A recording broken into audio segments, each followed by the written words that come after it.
Okay, so I posted this video roughly 8 months ago, and at the time I thought, from just training arms, I've made some progress in my upper body, which is like kind of surprising. I never would have thought that my back would grow some or my shoulders a little bit.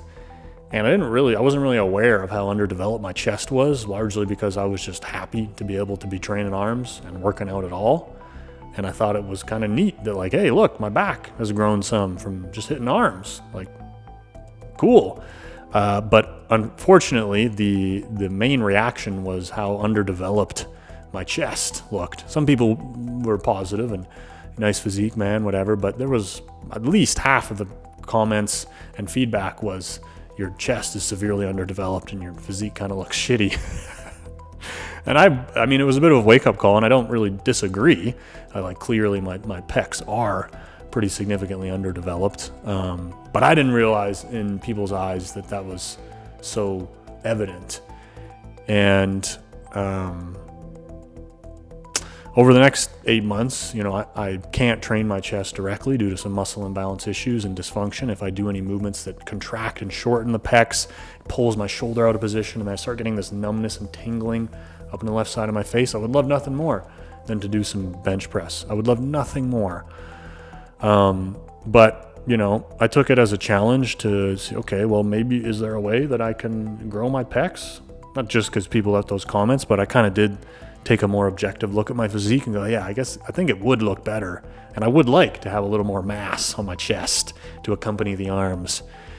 And so I started to make that a focus, started experimenting with different things.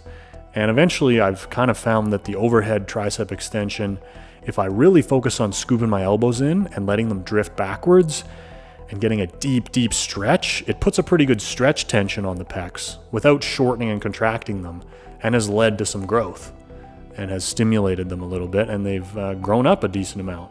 And I'm still not impressive. Still got a long ways to go, but I'm personally pretty happy and proud to see that progress over 8 months and to see some mass in the chest, to find a way to get some growth there and to round out my physique a little bit more. I'm pretty psyched on that. And I just wanted to share that and, share that update that, and I don't know what the takeaway is, but I'm not saying do this at all. I mean, it's unfortunate that I kind of have these muscle imbalance issues from an old injury, and I haven't really been able to find a way to heal it. And I've been around the horn with doctors, physios, all these, surgeon. I've looked into all that shit. I've tried so many different things. I'm giving up on it, but eventually, after years of doing that and not working out at all, I said, fuck it. Like, is there some way that I can get back into doing some kind of lifting? That's my favorite shit to do. I want to get an arm pump. Maybe I could find a way to train arms a little bit. Elbows, it's just an elbow flexion and extension. Like, I might be able to get some workarounds going, and eventually learned enough about the imbalances to be able to train arms, and did that for a couple years, 3 years or so.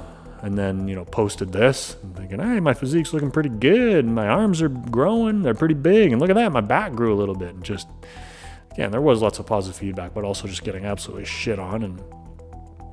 And understanding your anatomy and knowing, what's going on in the movement I can do that's up overhead. It doesn't exacerbate the muscles that are tight and short. It doesn't shorten the pecs. It doesn't shorten the rhomboids and the mid traps. It puts all those problematic muscles, the lats, the pecs, in a stretched position. And now focusing on really scooping my elbows in and letting them drift back really far and getting a deep stretch tension on the pecs as well as the lats has allowed me to push with intensity, focusing on that kind of form without tightening and shortening and making the muscle imbalance worse, while being able to see some growth in the chest just through an arm exercise. Let's see where we can take it to.